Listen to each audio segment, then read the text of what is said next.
ভারতের সাথে চীনের দ্বিতীয় দিনের বৈঠক ব্যর্থ, লাদাখে আরো শক্তি বাড়াচ্ছে চীন। আমরা কোনো ভারতীয় সেনাকে আটক করিনি বা মুক্তি দেইনি, বলল বেইজিং। মানচিত্র পাল্টে এবার বিতর্কের মধ্যেই দলবল নিয়ে সীমান্তে নেপালের সেনাপ্রধান।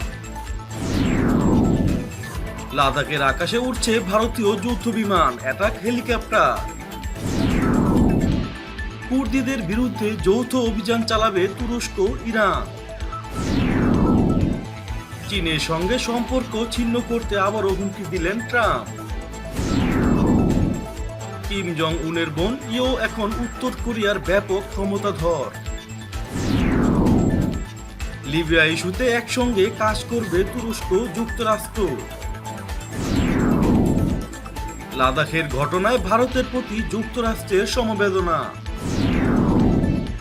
শিগগিরই সুপারসনিক ক্ষেপণাস্ত্র তৈরি করবে ইরান।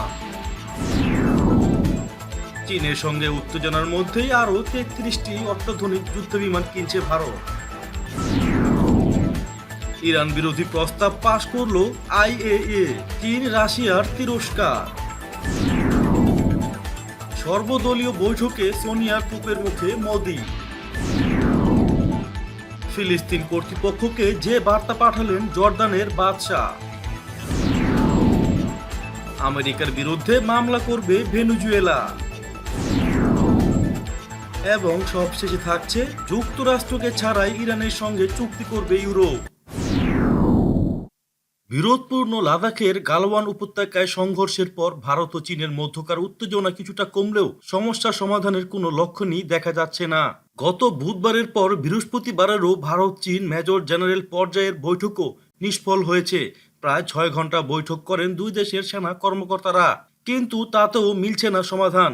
বরং লাদাখ সীমান্তে নিজেদের শক্তি আরো বাড়িয়েছে চীন। তবে সমস্যা সমাধানে ভারতের হাতে আলোচনা ছাড়া সেই অর্থে অন্য কোনো রাস্তা খোলা নেই। যদিও গত দুদিনের আলোচনায় অগ্রগতি হয়নি এক চুলো। চীনা পররাষ্ট্র মন্ত্রণালয়ের মুখপাত্র ঝাও লিজিয়ন বলেছেন, গালওয়ান উপত্যকায় যে গভীর উদ্বেগজনক সংঘাত ঘটেছে সে বিষয়ে যথাযথ ব্যবস্থা নেওয়ার ব্যাপারে দুদেশেই সহমত। শান্তি সুরক্ষিত রাখা ও উত্তেজনা প্রমোশনের লক্ষ্যে আলোচনা চলছে। ভারতের কোনো সেনাকে আটক বা মুক্তির খবর নাকচ করেছে চীন। চীনের পররাষ্ট্র মন্ত্রণালয়ের মুখপাত্র ঝাও লিজিয়ান বলেছেন, আমরা ভারতের কোনো সেনাকে আটক করিনি। এর আগে ভারতের বার্তা সংস্থা পিটিআই সহ বিভিন্ন গণমাধ্যম ভারতের 10 সেনার মুক্তির খবর দিয়েছিল। চীনের পররাষ্ট্র মন্ত্রণালয়ের মুখপাত্রের কাছে এই খবর প্রসঙ্গে প্রশ্ন করা হলে তিনি বলেন, আটকের ঘটনা ঘটেনি। তিনি বলেন, সত্য মিথ্যা পরিষ্কার, দায় ভারতের। সীমান্তে গালওয়ান উপত্যকায় সংঘর্ষের পর চীন 10 ভারতীয় সেনাকে আটক ও পরে মুক্তি দিয়েছে বলে ভারতীয় গণমাধ্যমে শুক্রবার খবর বেরিয়েছে। একদিকে পাকিস্তান, চীন, অন্যদিকে নেপাল। ভারত যেন ত্রিমুখী চাপে পড়েছে। এর মধ্যে নেপালের পার্লামেন্টে পাশ হয়ে গেছে সরকারি মানচিত্র, যার মধ্যে রয়েছে ভারতের 3টি জায়গা। এ অবস্থায় সীমান্তের কাছে নেপাল সেনা বাড়াচ্ছে। মানচিত্র বিতর্কের মধ্যে সীমান্তে দলবল নিয়ে পরিদর্শনে যান নেপালের সেনাপ্রধান পূর্ণচন্দ্র থাপা। সেখানে কালাপানি এলাকার কাছে ধারচুলা বর্ডার পোস্ট পরিদর্শন করেন এবং নতুন পুলিশ হেডকোয়ার্টার উদ্বোধন করেন। ভারতের সঙ্গে সীমান্ত সমস্যা তৈরি হওয়ার পর এই প্রথম ওই এলাকা পরিদর্শনে গেলেন নেপালের সেনাপ্রধান। লাদাখের গালওয়ান উপত্যকায় ব্যাপক উত্তেজনা। ক্রমশ যুদ্ধ পরিস্থিতির দিকে ধাবমান হচ্ছে বিশ্বের দুই পরাশক্তি চীন ও ভারত। সোমবার মধ্যরাতে চীনা সেনাদের হামলায় অন্তত 20 ভারতীয় সেনা নিহতের ঘটনায় সীমান্তে চরম উত্তেজনা তৈরি হয়েছে। যেভাবে টেনশন বাড়ছে তাতে অনেকেই অশনি সংকেত দেখতে শুরু করেছেন। এরই মধ্যে প্রতিশোধ নিতে সীমান্তে যুদ্ধ বিমান ও অ্যাটাক হেলিকপ্টার পাঠিয়েছে ভারত। চীনও পিছু হটেনি, বরং উত্তেজনা বাড়িয়ে সেনা বৃদ্ধি করে চলেছে।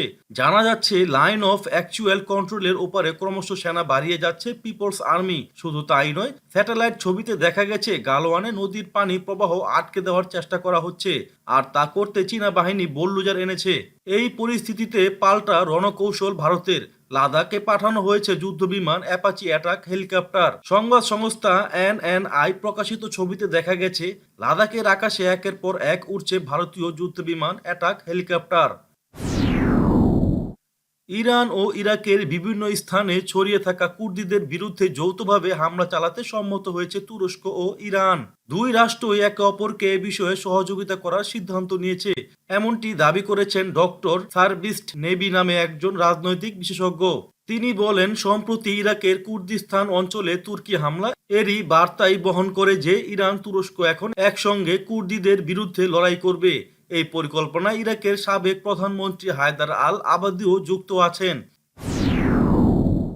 চীনের সঙ্গে সম্পর্ক ছিন্ন করার ব্যাপারে মার্কিন প্রেসিডেন্ট ডোনাল্ড ট্রাম্প আবারও হুমকি দিয়েছেন। তিনি বলেছেন, বেইজিং এর সঙ্গে ওয়াশিংটন সম্পূর্ণভাবে সম্পর্ক ছিন্ন করতে পারে।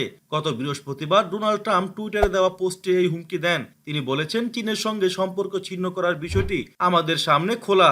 এর একদিন আগে চীন বিষয়ক মার্কিন প্রতিনিধি রবার্ট লাইট হিদার কংগ্রেসকে জানিয়েছেন যে চীন এবং আমেরিকার মধ্যে সম্পর্ক ছিন্ন করা দুদেশের অর্থনীতির জন্য মঙ্গলজনক পদক্ষেপ নয়। কিম জং উনের বোন ইও এখন উত্তর কোরিয়ার ব্যাপক ক্ষমতাধর হয়ে উঠেছেন। তার বাবাও আগেই ভেবেছিলেন তার কন্যা একদিন নেবে উত্তর কোরিয়ার দায়িত্ব। জানা যায় 1953 সালে অনুষ্ঠিত কোরীয় যুদ্ধের পর 2018 সালে কিম পরিবারের প্রথম সদস্য হিসেবে দক্ষিণ কোরিয়ায় পা দেন ইও। শীতকালীন অলিম্পিকে উত্তর কোরিয়ার প্রতিনিধি হিসেবে যোগ দিয়ে নিজ দেশের পতাকা হাতে মার্চাস প্রত্যক্ষ করেন। সেদিন তার পাশে ছিলেন দক্ষিণের প্রেসিডেন্ট মুন জায়ে ইন, মার্কিন ভাইস প্রেসিডেন্ট মাইক পেন্স আর জাপানি প্রধানমন্ত্রী শিনজো অ্যাবে। সেই সময় উত্তর কোরিয়ার প্রধান প্রোপাগন্ডানিস্ট ছিলেন ইও। এরপরে তিনি নিজেকে রাজনৈতিকভাবে শক্তিশালী করে তুলেছেন বড় ভাই কিম জং উনের সমকক্ষ। মনে করা হয় ইদানিং কিম ছোট বোনের পরামর্শ বেশি গুরুত্বের সঙ্গেই নিয়ে থাকেন। তুরস্কের পররাষ্ট্রমন্ত্রী মেভলুত কাভুসগ্লু বলেছেন, লিবিয়া ইস্যুতে তার দেশ শিগগিরই যুক্তরাষ্ট্রের সঙ্গে কাজ শুরু করবে। সম্প্রতি তুর্কি প্রেসিডেন্ট রিসেপ তাইপ এরদোগান মার্কিন প্রেসিডেন্ট ডোনাল্ড ট্রাম্পকে এ বিষয়ে একটি প্রস্তাবনা দিয়েছেন। তাতে সাড়া দিয়েছেন ট্রাম্প। তুর্কি পররাষ্ট্রমন্ত্রী বলেন, লিবিয়ায় পরিস্থিতি শান্তিপূর্ণ করতে মার্কিনীদের সঙ্গে তুরস্কের পররাষ্ট্র ও প্রতিরক্ষা মন্ত্রণালয় গোয়েন্দা সংস্থা একত্রে কাজ করবে। আমাদের এই বিষয়ে দিক নির্দেশনা দেওয়া হয়েছে। মার্কিনীদের সঙ্গে একতাবদ্ধ হয়ে কাজ করার এই পরিকল্পনা আমরা আরও সুদূর প্রসারী করতে চাই। লাদাখে চীনা সেনাদের সঙ্গে সংঘর্ষে 20 ভারতীয় সেনা নিহতের ঘটনায় ভারতের প্রতি সমবেদনা জানিয়েছে যুক্তরাষ্ট্র। শুক্রবার টুইটারে এক বার্তায় মার্কিন পররাষ্ট্রমন্ত্রী মাইক পম্পেও বলেন, সম্প্রতি চীনের সঙ্গে সংঘর্ষের ফলে যে প্রাণহানি হয়েছে তাতে আমরা ভারতীয় জনগণের প্রতি গভীর সমবেদনা জানাচ্ছি। মাইক পম্পেও লিখেছেন, আমরা শোকাহত নিহত সেনাদের পরিবার, প্রিয়জন ও সমাজের কথা স্মরণ করব। ইসলামী প্রজাতন্ত্র ইরানের নৌবাহিনীর নৌ বিভাগের প্রধান রিয়ার অ্যাডমিরাল খানজাদি বলেছেন, আমরা খুব শিগগিরই সুপারসনিক ক্ষেপণাস্ত্র তৈরি করব। এরই মধ্যে সুপারসনিক ক্ষেপণাস্ত্র তৈরির পরিকল্পনা গ্রহণ করা হয়েছে। এ ধরনের ক্ষেপণাস্ত্রে টার্বোফ্যান ইঞ্জিন ব্যবহার করা হয়। এর ফলে ক্ষেপণাস্ত্র শব্দের চেয়ে কয়েক গুণ বেশি গতিতে লক্ষ্য বস্তুতে আঘাত হানতে পারে। বৃহস্পতিবার সাগরে নিক্ষেপযোগ্য স্বল্প ও দীর্ঘ পাল্লার কয়েকটি ক্ষেপণাস্ত্রের সফল পরীক্ষা সম্পূর্ণ করার পর তিনি এক টিভি সাক্ষাৎকারে এসব তথ্য জানিয়েছেন। লাদাখ সীমান্তে চীনের সঙ্গে উত্তপ্ত পরিস্থিতিতে নিজেদের বিমান বাহিনীকে আরও শক্তিশালী করার প্রক্রিয়া শুরু করে দিল ভারত। 12টি সুখোই ও 21টি নতুন মিগ-29S যুদ্ধবিমান কেনার সিদ্ধান্ত নিল ভারতীয় বিমান বাহিনী। ইন্ডিয়ান এয়ারফোর্স ইতিমধ্যেই ওই অত্যাধুনিক যুদ্ধবিমানগুলো কেনার প্রক্রিয়া শুরু করে দিয়েছে। দ্রুত ক্রয় প্রক্রিয়া শেষ করতে কেন্দ্রীয় সরকারকেও প্রস্তাবপত্র পাঠিয়ে দিয়েছে দেশটির বিমান বাহিনী। কেন্দ্রীয় সরকার সূত্রের খবর, প্রস্তাবটি কেন্দ্রীয় প্রতিরক্ষা মন্ত্রণালয়ের কাছে গিয়েছে। আগামী সপ্তাহের মধ্যে প্রায় 5,000 কোটি টাকার ওই প্রকল্পের চূড়ান্ত সিদ্ধান্ত নেবে প্রতিরক্ষা মন্ত্রণালয়। ইসলামী প্রজাতন্ত্র ইরানের বিরুদ্ধে একটি প্রস্তাব পাশ করেছে আন্তর্জাতিক আণবিক সংস্থা বা IAEA।